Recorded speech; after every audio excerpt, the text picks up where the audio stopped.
My beloved fellow Dawi, welcome back to THOREK Ironbrow's expedition. This is the Heir of Carthage, or I guess in this case, the Heir of Grudges. And we do still have many grudges to repay to our enemies, and we will be doing so today and until we have completed the campaign. Speaking of, let's remind ourselves what a Vortex victory, we reforge at least 5 artifacts in the vault. I thought we'd done that. And win the following battle. The Lost Vault. I guess we haven't done that many. A domination victory means we have to... I thought we'd extinguished the Awakened too. Apparently they must have confederated at the last second. Blue Vipers. We got rid of the Order of Lore Masters. Then reforged. I kind of think a domination victory is appropriate here based on the way that I've been kind of role-playing this as we go. Like I've been making friends with no one. All right, we've got 1, 2, 3. Okay, only 3 reforged items. Yep, okay. So yeah, I feel like we should go for a domination victory. So just in case anybody's wondering, I believe that's what we're gonna do. We're gonna be headed towards it anyway, and why not? It'll be fun. It will be fun. So in any case, thank you to everybody who's leaving comments on each episode. You all are fantastic. I love reading those comments. I try to read many of them back here each week in order to try and help repay the time that you took to leave them. So thank you again. Anyway, let's jump right in. I kind of remember where we're at. It looks like we're about ready to end a turn, though our helicopter army says it can be moved. That is true. I don't need to move it this turn, though. I think they are just escorting... well, actually, we can move it this turn. We can move it. I think I'm going to start knocking out the Blue Vipers while we have kind of a... Or no, we're at war with them. Never mind. I was thinking we weren't at war with Hexotl for some reason, but we are. Minor settlement. Yep. So no problem. That just makes our decision-making relatively easy here. I'm going to move forward my helicopter army. There is actually some lizards here.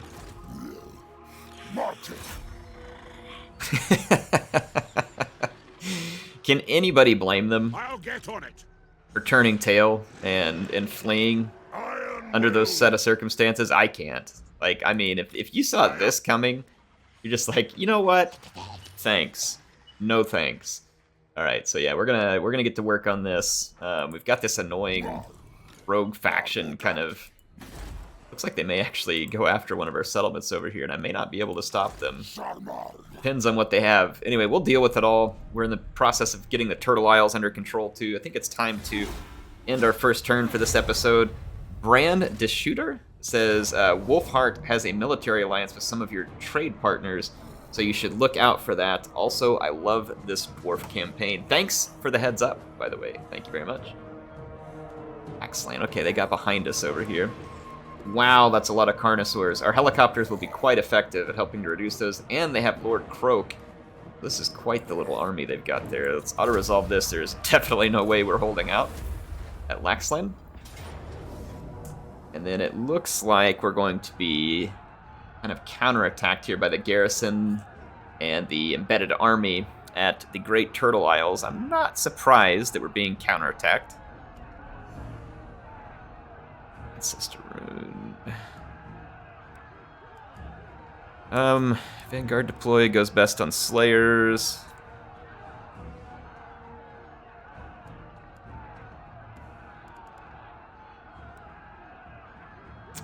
I have yet another Slayer unit. Yeah, okay, never mind. He's already got it. So I am going to go ahead and put that...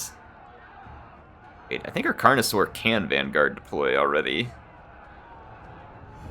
Yeah, we'll just do that. Ancestor Rune. I'll just throw that on one of my Iron Breakers here. Alright, let's go ahead and fight this. I think this is plenty winnable. But yeah, thanks for the warning about Wolfheart's faction. Bran, I'll check it out and make sure to be aware of that, because obviously we don't want to go into the negative all of a sudden if we lose all our trade agreements. So I will take a look at it. And then, Killscribe.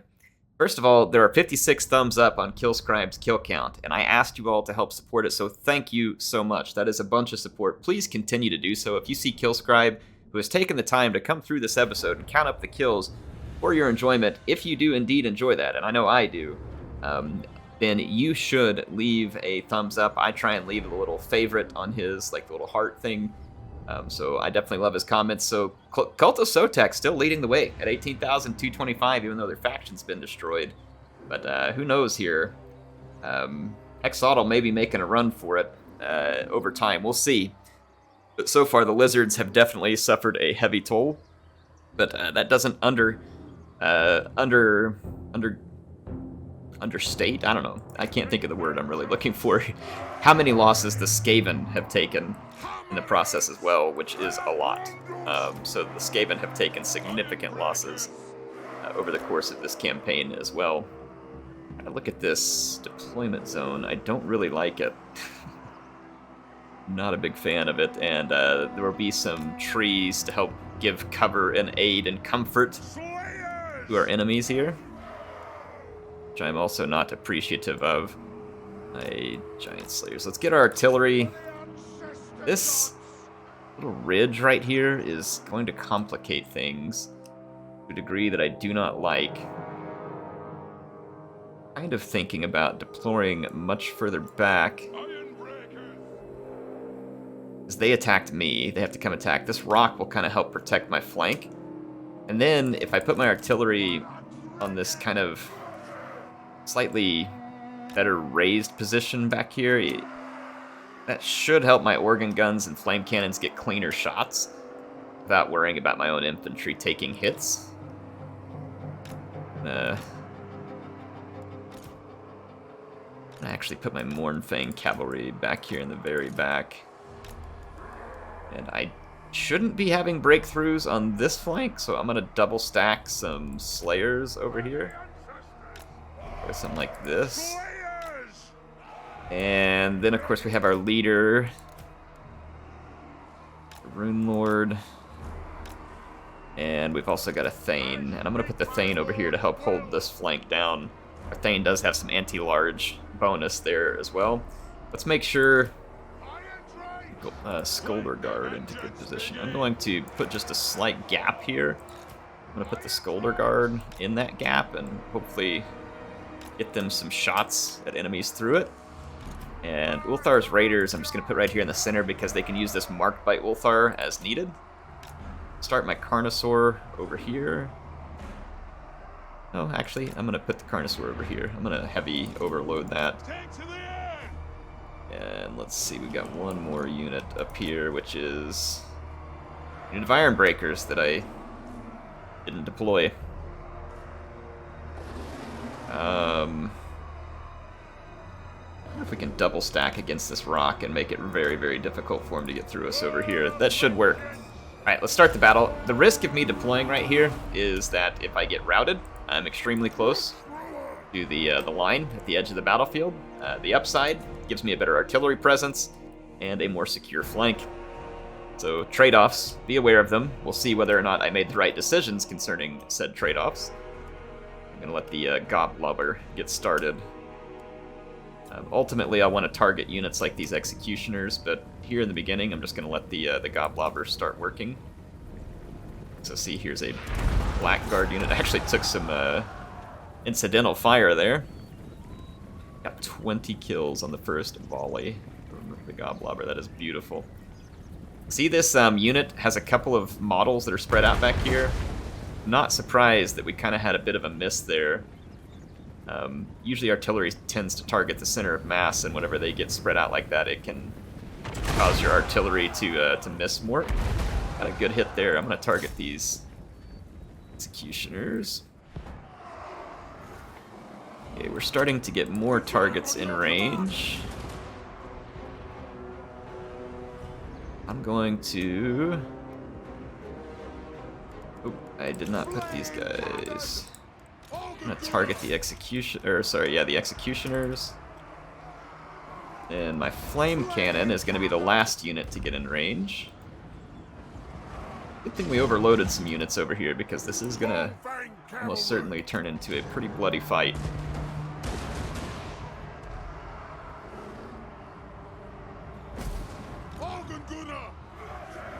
So that is the organ gun, the flame cannon.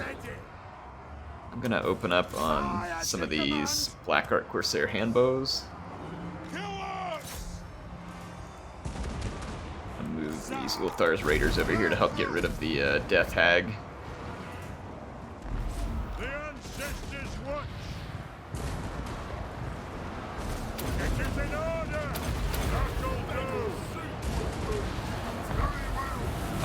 Alright. Let's begin Operation Kill Death Hags.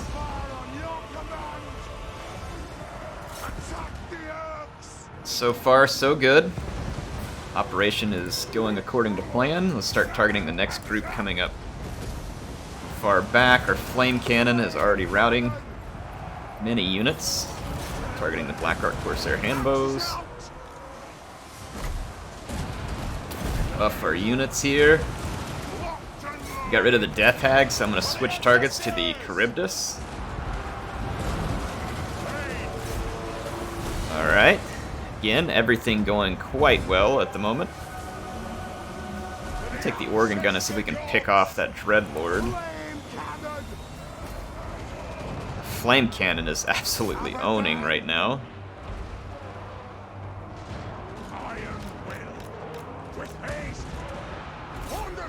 Let's do some work here. Scolder Guard's got 97 kills already as well. They're doing beautifully. And Flame Cannon, there is a beautiful blob of units coming in from the back. Let's give them a proper welcome. Yep, the Dreadlord is taking some damage from our organ guns. Not massive damage though, so I think I'm gonna hold off. That's probably not worth it. Alright, the Charybdis was driven and killed. I'm gonna start targeting next key targets here. Oof, boy, yeah, our flame cannon. To use a tired cliche, it's on fire. So is the organ gun. They're like racing each other for the most kills right now. The Scolder Guard having a bit of a time of it here. Let's see. We haven't even had to defend this flank yet. Let's take our T-Rex and go do it.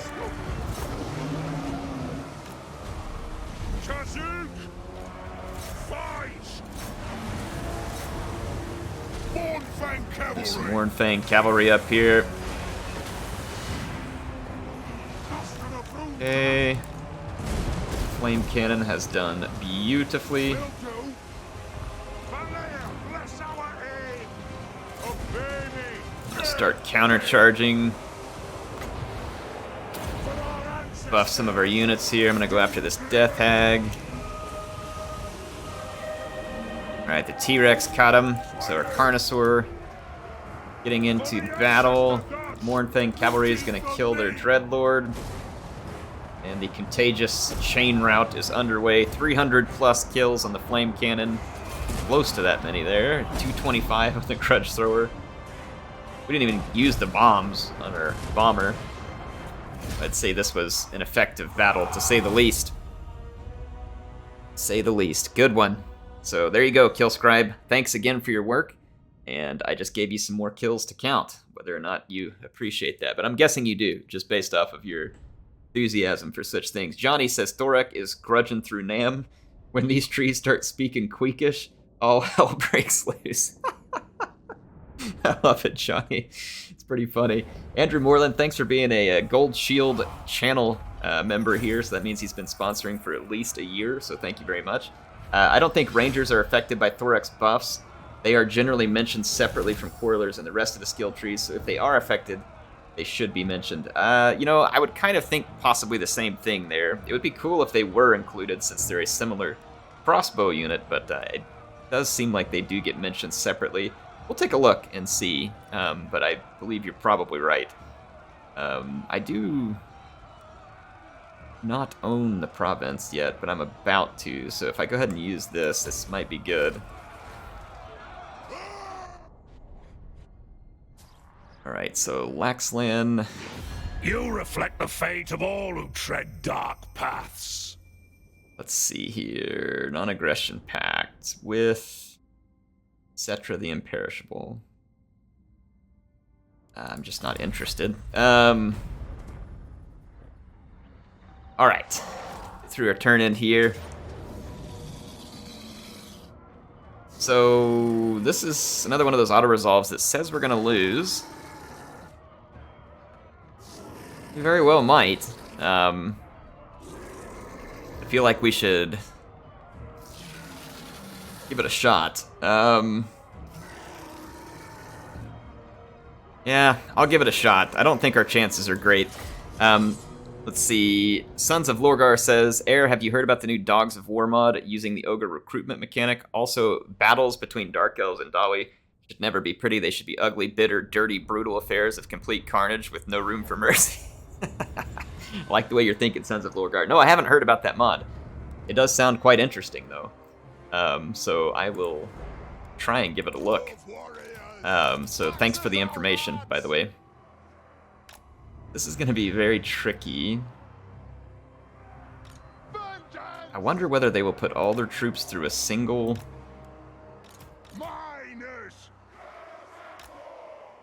Part of me wants to focus my attention as possible so we can do as much damage as possible. I don't know, let's just start the battle and see. I may choose wrong here, but this is what I'm going to do. No, I haven't heard of the Dogs of War mod, so I will try and give it a look, see what it looks like. I know a lot of people probably expected them to be just a faction in the game. Fast forward a minute, because we're really not going to miss much here. Sometimes the AI won't try to break through both sides. Looks like they may be all in on one side here. It's kind of, whoops, sorry, wrong button. Kind of difficult to tell. I think they're committing all to one side here. Which is actually really good for me.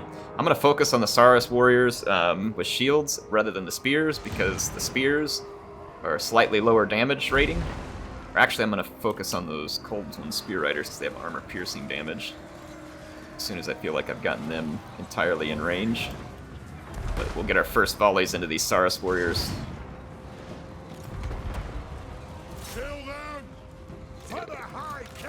Get him. I'm gonna have to stand and take the charge here, unfortunately, because countercharging that cavalry would be a little bit suicidal, so I'm gonna stay braced. Now countercharge, countercharge, countercharge.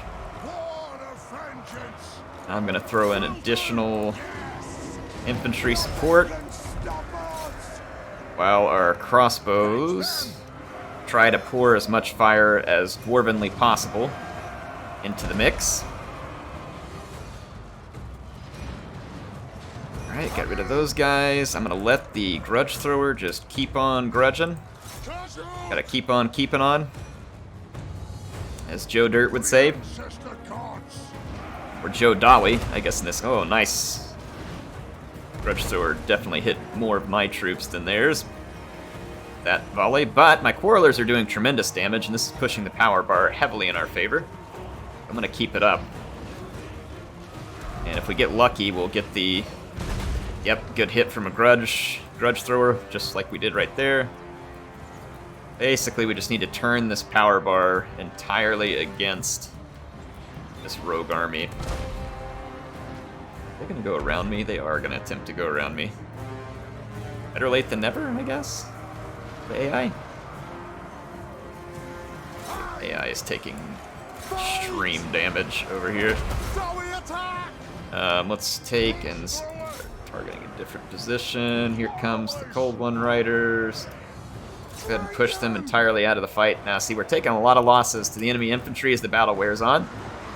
Because, generally speaking, dwarf infantry is absolute and utter dog crap on offense. There are a couple of very small exceptions to that rule, but like I said, generally speaking, that is the rule. Dawi equal dog poopy in melee. Alright, so we've cut down those units. I'm gonna try and get some Quarreler shots into their leader, because that will finish this battle once and for all. Their Saurus Warriors, 74 kills, 26 kills. Yeah, they're getting a lot of kills. Not surprised. The difficulty setting, the fact that dwarf infantry is just terrible on offense. Like, so not really terribly surprised to see us getting next to, like, getting wholesale slaughtered by these Saurus Warriors, who, typically speaking, wouldn't really be a good matchup against armored foes. But in this particular case, not surprising. Okay, yep. This is what I'm looking for here. Watch the power bar as our Quarrelers unload some good volleys. See that? That's exactly what we were aiming for right there. I actually do not want to kill their Sarcel, but I think it's a pretty good time to end the battle while he's heavily damaged. Because then that way he won't be able to replenish. And we should be able to make it more difficult for them to oppose us. Alright, so that was a great victory for us. And then we can use this here too, which will help give us some better public order and growth for a couple of turns.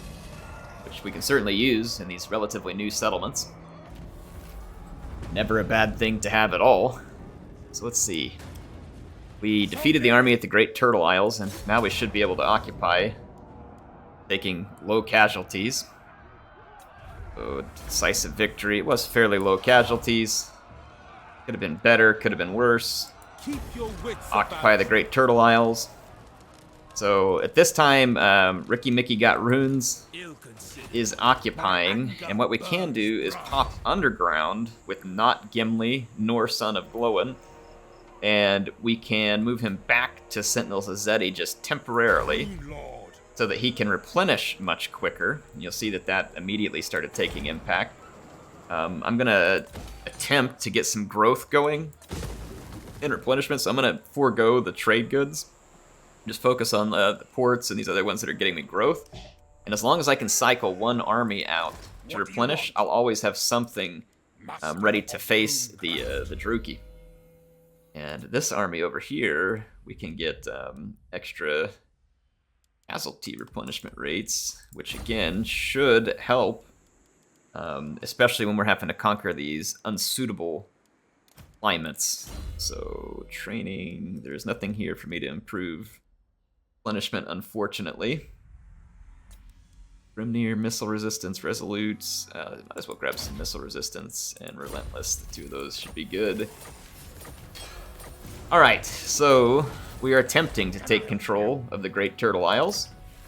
I think we will be successful over the long run. Got some cash on hand again. We'll look at some of these places, like the Sentinels of Zeti. Recruitment unlocks hammers and iron breakers. Guild marketplace. Let's just take a look around, make sure I spend my money right. So like here is a good spend. Apes. Lost Valley. I want to build this building.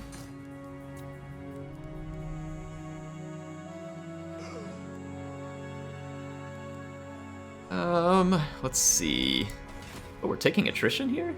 Yeah, we moved out of Laxland and somehow they had an army hidden, like, right behind me. So that was just really unfortunate luck for me. THOREK IRONBROW. Forged in This ought to be entertaining, though. So I'm going to move straight back and put them under siege. We were taking attrition because either swamp or undead, I don't really know. I'll take a look here in a second.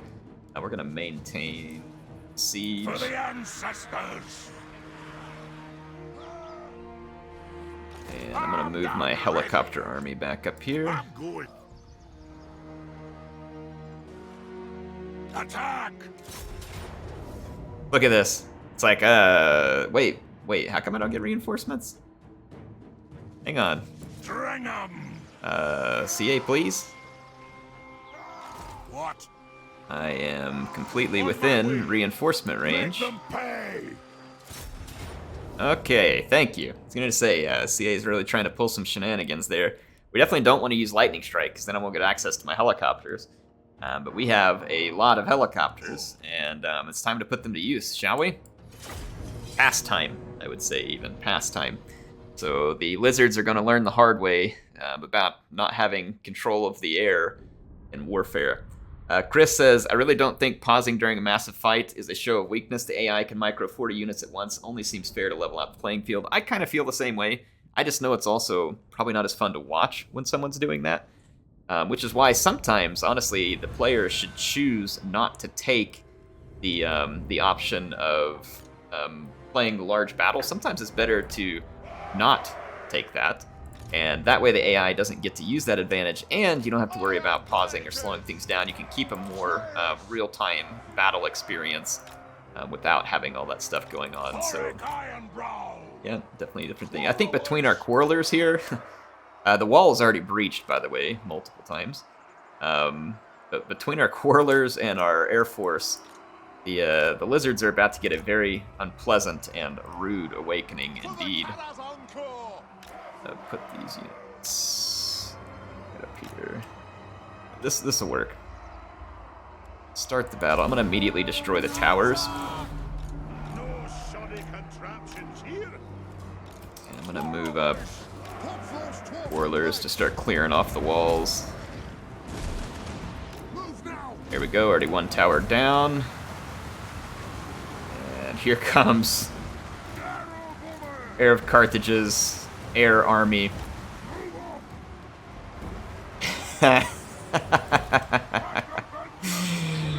Oh man, we just need that music playing in the background. What's the name of that song? Oh, we got the Zufbar 42 pounders as well. What's that music? Dun, dun, dun, dun, dun, dun. I don't know the name of the song. Oh man, those 42 pounders were pretty depressing actually, in terms of their effectiveness.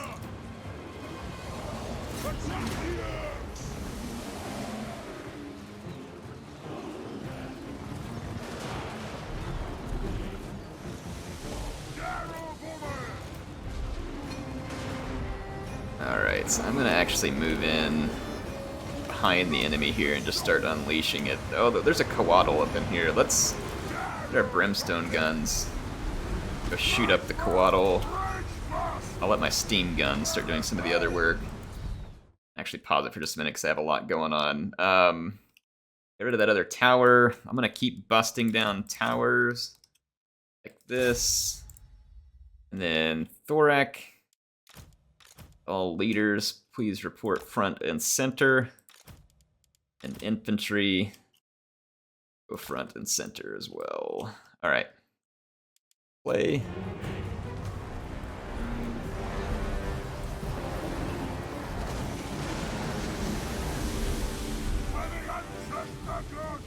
I'm gonna put all my steam gyros right over here.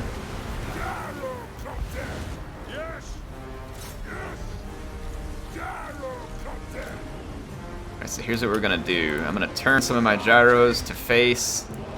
I'm gonna start trying to get a whole bunch of directional fire coming in on Coatl while he tries to focus only one unit at a time. And I think we'll be able to convince Coatl that his life is now forfeit. See, this is my thing with brimstone guns, is their inability to fire while moving makes them difficult to defend and annoying to micro. And even in these great numbers, they're not particularly overpowered. They're strong, don't get me wrong. But, like I said, not particularly overpowered.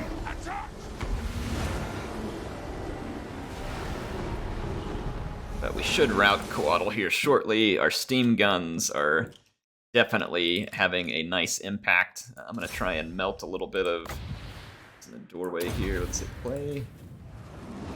And let's go ahead and start attacking. Alright. I want Coatl dead, please. I lost a unit of gyrocopters to a rout, but we're not gonna lose it in its entirety. And Coatl is about to go down. Now I'm just gonna park these helicopters and let them unleash their death.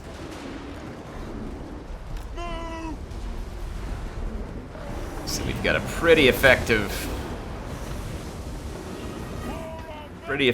situation here.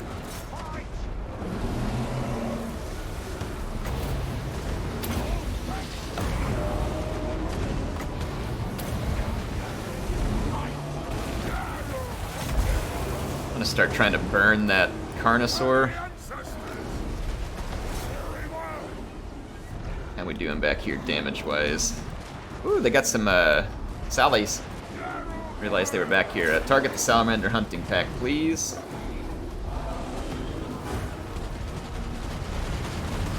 Woo! Sallies are gonna start taking a lot of heavy fire here from the Dawi Air Force. Oh my gosh, there are Carnosaurs absolutely everywhere. And the steam guns are having almost no effect on the Carnosaur. Alright, shoot the spears. Kill worms! Axes out! Bring everything! Alright, let's see here. Ready to strike!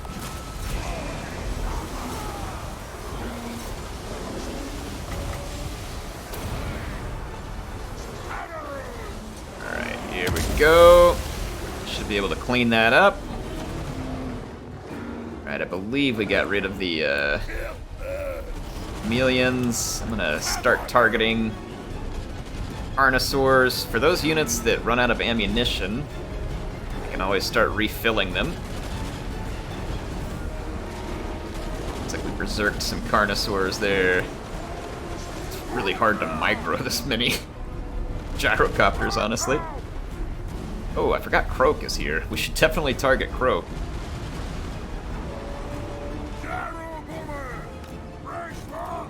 I'm gonna target Croak. Because Croak could use his abilities to rather good effect against us.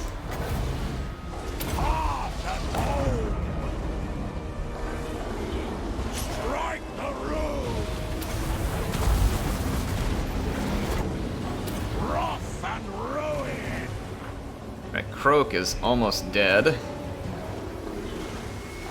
One of my gyros ended up in melee, so that must have been a misclick. I did not intend that to happen. Let's hope we don't lose it. It should make it back into the air as it flees here. Alright, Croak is gonna go down. Alright, there he goes. So now it's just a matter of killing a few Carnosaurs.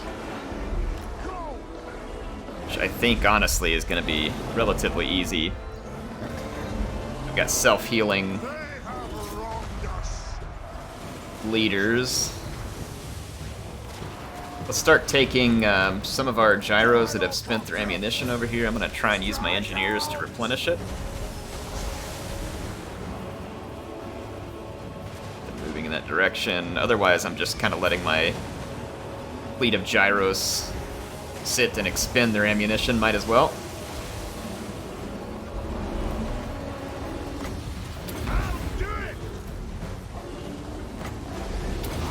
Alright, so we got a couple of restocks there. I'm gonna pull these back over here and just let them continue to shoot. And we should see a chain route here soon. And we should get away from all this with pretty minimal losses, as our Air Force was able to cause such extreme damage. And then I also did a lot of the fighting with my single entities. And my single entities also heal over time. Like, I could sit here, for instance, at the end of this and just let my guys keep healing. There's really no need. So we'll go ahead and end the battle. But if you really wanted to be, like, uber effective, you could do that in that scenario. Let's see here. Russian Ninja says, if this is turning into a fantasy Vietnam, can we please get some flamethrowers in here? I feel like the honorable choice. Oh, man, you're not kidding. We do need Iron Drakes. We do need some Iron Drakes. All right, so Iron Drakes it is. We got to get an army with a pretty good number of them. All right, so Gorok and Croak had their temporary victory before being absolutely shellacked by the now untouchable air power of the Dawi. There is no safe place to hide when death reigns from above, as it does with the Dawi. All right, so we've improved ourselves here. Sapper, speed for missile units in the army. That's probably not a bad thing. Let's keep doing it. Keep using our guys to pump up our strength here. So that was a pretty big army from Hexatl that we defeated, and I don't know where it came from. I mean, could have just moved around me somehow here. I again, a little bit confused, but, you know, it is what it is. Let's go take a look at the diplomatic situation, because one of the comments that I read had to do with it. So let's go take a look at the Hunts Marshal. The Hunts Marshal is actually militarily allied with Tiranoc, Evres, and Etienne. So this is kind of problematic.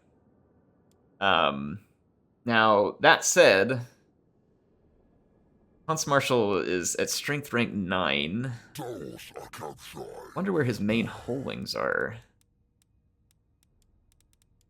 Hunts Marshal's expedition. They've only got 4 settlements. And if I'm gonna take a look at where those settlements are at, there's a couple here.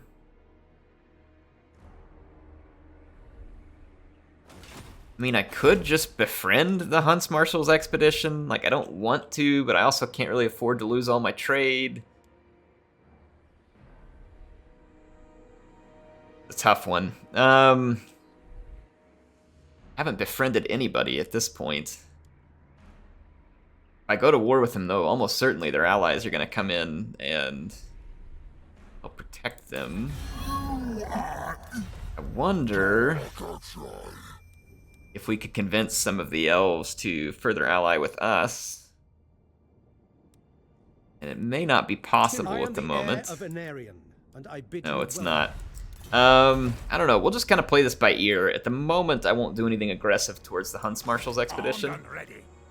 Just so as to not draw any ire and lose all of our trade agreements. But I'll think about that one over the long run. Exactly how I want to deal with them.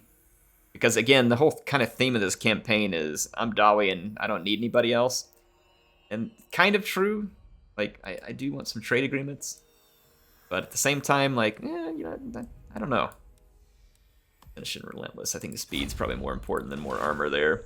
Not that speed's going to make like a crazy big difference, but, you know, speed is nice to have because dwarves are typically a bit slower. Sacred. So we have growth. Working on public order. And as we get more money, we'll work on the more growth there, because again, this is one of those unsuitable, uninhabitable climates, I should say. We're gonna need to do a lot of work. Rune Lord of Garakazo. Alright, so Wall Breaker. I find Wall Breaker to be very helpful. Take Flash Bomb, Ancestral Defense, hand loaded.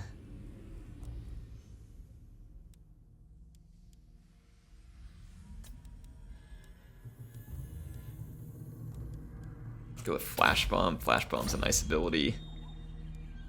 Okay, time to end another one. Grab a few more comments here.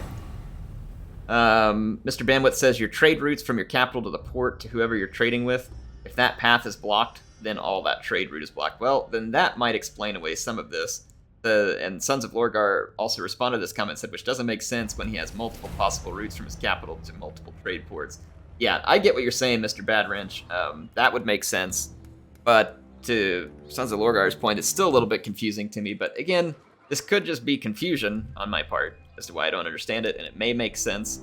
But, I mean, I just have to say, like, right now, looking in at it, it doesn't make much sense, and it just kind of feels more frustrating than anything. But, who knows? We'll see. All ways are best. That is not the building that I want at Laxland. Going to move down closer to the border. We'll continue to replenish on the way. As good as done. But I want to keep the pressure on Exotl. Itza is also under their control. So we need to keep the pressure on the lizards. I almost certainly can afford, you know, maybe 1 or 2 more armies. Now, if we lose our trade, all of a sudden, we find ourselves in a world of hurt with regards to those armies. My anger burns. Enter an encampment here so we can replenish at maximum speed. Then what I'll do is take not Gimli to go. Well, actually, man, we're replenishing pretty quick over here now with Ricky. Ricky got runes because of the abilities we gave him. So this will actually mean that, yeah, the Druki are just straight up screwed, and unsuitable climates or uninhabitable climates will now be much easier for me to hold with that army. Because of the way that we can sit there and replenish at a relatively decent clip. Is this a Skaven ruin? If it is, then we need to raid it to help get rid of that grudge. I feel like we should raise up another army, though. And I'm going to keep using Rune Lords. Because why not? Master of Runecraft. And let's see, Route Marcher is a good start. Breaker. My anger burns bright. We want Iron Drakes. Iron Drakes we shall have. Iron Drakes we shall have. I'm gonna combine some Iron Drakes. Maybe some Bugman's Rangers. There we go. So that'll give me a really powerful range component to this army. We may want some artillery as well. When I say we may, we definitely do. I'll take a couple units of organ gun as the artillery, so that's a lot of range, so then we'll pack some infantry and other stuff around it. Again, it's going to cost us quite a bit of upkeep, so we'll need to keep the pressure on all of our enemies and keep taking more territory. Do our best to keep offsetting all of this added cost of war. And let's see, used our money. There are no moves I don't believe that I want to make on this turn still, so let's end. Get back to your awesome comments here. Nima says, been working night shifts lately, and these dwarf campaigns have helped me heaps. Don't usually like to play the dwarves or watch them, but I have to say, sir, when I see all that gold coming in, all those projectiles flying, gosh dang, the dwarves are awesome. Well, thanks, Nima.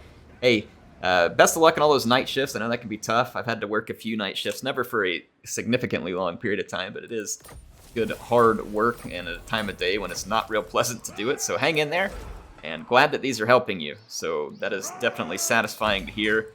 I love making these videos, and I love it the most whenever I hear people saying that they enjoy it. That obviously makes the biggest difference. Go ahead and take this settlement off of Hexatl here. Occupy. So we have taken Chakwa. Tear down what they have there. And I'm gonna actually move up and kind of put in an ambush stance here. Maybe we'll get lucky and try and catch this army of Hexatl. I don't expect much, but we'll give it a shot. Give it a shot. There's a lot of territory we need to take over here. From Celestial Storm, Hexatl, so there's still a lot of Lustria that needs to come under our control. And I will continue to work on that. Now, that said, we ended the turn here. Let's see the Forgotten Isles. Ooh, they're fully built out, so we got some good opportunities there. I'm going to focus everything on growth, because we got to overcome this growth debuff from being an uninhabitable climate, and same with public order. But we will put a heavy focus on it. I need to resettle the Golden Ziggurat, which is going to cost me a lot in terms of all the replenishment we've been getting. It's going to slow it down. Yes. But the good news is that this army has basically nearly replenished here. And once it does, we're going to sail for these islands that the Druki control. Go ahead and go start to put a hit on them as well. Let's take a look at a few things here. With what money we have left, let's see where the most impactful builds will go. And try and make our decisions. Now, extra defenses are always a good thing. That's going to pretty much take all my money. Copper Desert, we can potentially build... I'm going to build the Trinket Maker here, because I don't really need a lot of anything else. I mean, we might as well just make sure this one's fully focused on income. I think that'll be good for now. Taking our settlements, let's end another turn, and let's get some more comments in here. Darren Laker says, yes, finish the campaigns and resist the Dark Lords of YouTube. Love to see it through the end. Binging your 3 Warhammer campaigns is getting me through Melbourne's Lockdown 6.0. Well, hang in there, Darren. I'm glad that it's helping you have something to do while being shut in. It definitely makes me happy, again, to know that this is helping people out. And yeah, I think one of the biggest benefits of my primary income not being dependent on YouTube is the fact that I can just completely ignore the stupidity of their platform and the way it's organized, which is essentially their platform is working very hard to make you all watch content that you really don't want, and to force me to make content that you may not want. Now, if you're the kind of person who loves to come to YouTube and click on every thumbnail that has a red arrow and a bunch of clickbait on it, then YouTube is doing spectacular. And they're really providing you a lot of value. So, I mean, if that's the kind of content that you enjoy, which is big red arrow thumbnails and misleading claims, like the greatest ever, with big question, like that kind of stuff. Top 5 list, like all this kind of stuff. Like, if that's what you really want out of YouTube, then you're in a good place, and YouTube is doing exactly what you want. For the rest of us, like myself included, that kind of content is both annoying and unsatisfying, and so I'm doing my best to resist YouTube's push to get us to all make nothing but that type of content. So we will see. Like I said, I'm not dependent on YouTube for my source of income, and ergo I can kind of ignore a lot of what they want me to do. So again, it's a small benefit of not being a full-time streamer or content creator. Now the downside obviously is that I'd love to spend more time with you all creating content, and I don't get to. But lots of upside too. So is what it is. We take it for what it's worth, and we do the best we can. I'm going to start sailing for the Druki lands. I'll cast the runes. Looks like we can sail this way. Alright, so we have put to sea. Great Turtle Isles are now ours entirely. We can get the extra growth. So now we have completely done away with that growth debuff and then some. And we will quickly be able to hopefully turn the Turtle Isles around. It does take a long time still to build buildings there because of being the unsuitable climate. One other thing I need to look at here as well. We need some equipment for our new lord. Let's get into the forge. And let's get him some equipment. I think a prospector's pickaxe is really good with the armor sundering attacks, so let's forge that up. And let's go to the armor. This would be good if it was constant rather than just green skin and Skaven.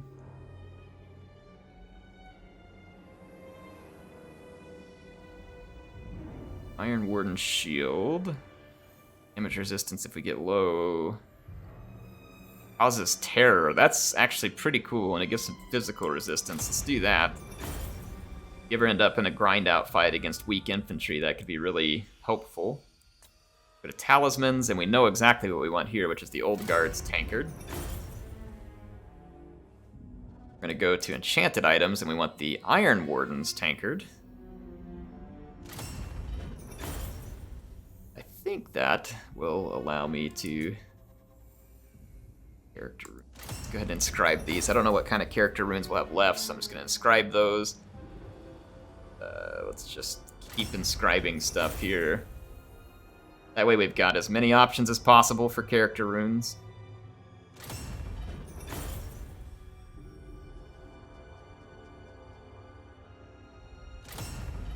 There we go. Alright, so we've inscribed all of them. Alright, so that gives me plenty of options for any characters who don't have all of these runes and stuff. So let's go armor, let's get his Dragon Slayer scales, let's get his Prospector's pickaxe, and then the Old Guard's tankard and his Iron Warden's tankard. As far as character runes, extra armor piercing damage is never a bad thing. And then as far as what I want to do next, let's probably go extra weapon strength, and then missile resistance. The armor is not bad, but I mean, at 130 armor already, I just don't feel like a big pull at adding more stuff there. Armor piercing missile damage and penetration for an artillery unit, that could be really good. Put a couple of those there because we have some organ guns coming. All right.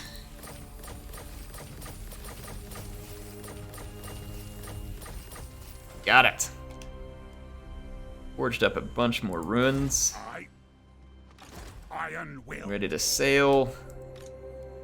This army, I'm gonna go ahead and go underground. Hit the lizards over here while my helicopter force stays here to guard Chakwa. So there we go. And one more, and let's get to some more comments. I'm gonna be done for this episode about right here, though. Poi Boat says, don't forget to slap some engineering runes for Gunnar Morgunson. Ooh, okay, yeah, I'll go check it out. And then Eddie says, 5538, I said, this is madness. He says, LMAO, no, this is dwarf domination. Indeed it is. Indeed it is. Let's see. Sam Monty says, nice vids, man. Absolutely love the series. Also try and check out all the gear you unlocked with the new resources. Yep, working on it. We've been forging a lot of stuff here, and we will take a look for some more of that gear. Of course, let's see. Chakwa is going to be quite defensible. Take these guys out of ambush and just defend Chakwa for a moment. While we finish building defenses, let's take THOREK and go siege this enemy major settlement here. We have a pretty sizable force. It's just going to give us the auto-resolve, though, so I'm going to take it.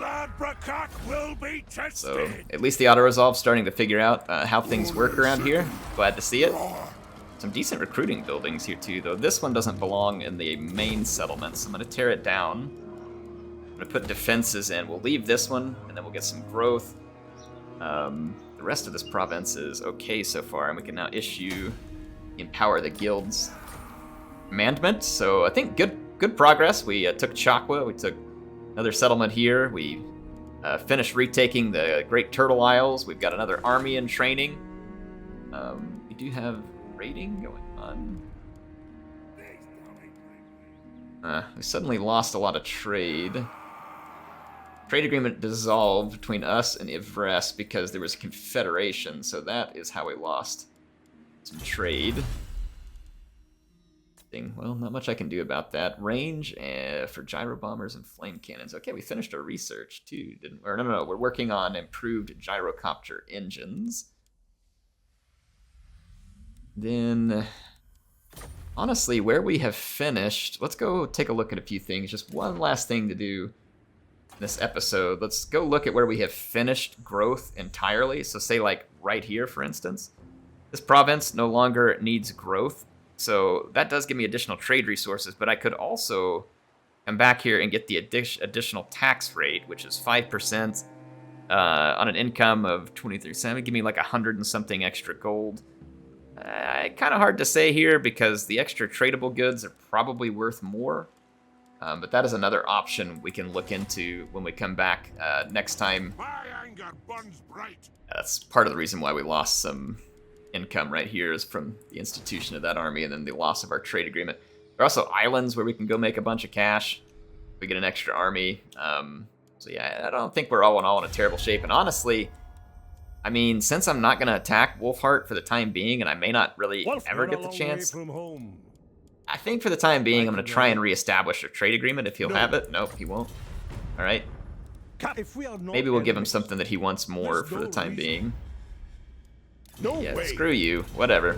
Don't say I didn't try, because I did. You're just not really participating. Let's see. None of these other high elves are going to be very interested in trading with me, I don't think. Yeah, it is what it is. So we're running out of trade partners, which means we may just have to stand on our own two legs or find new trade partners over here. So, like, for instance, we opened some up with Khemri. I don't know if there's any other Tomb King factions that we can get a spot on. But anyway, Heir of Carthage, signing out for now. Hope you all enjoyed it. I will see you soon with some more action in Total War Warhammer 2.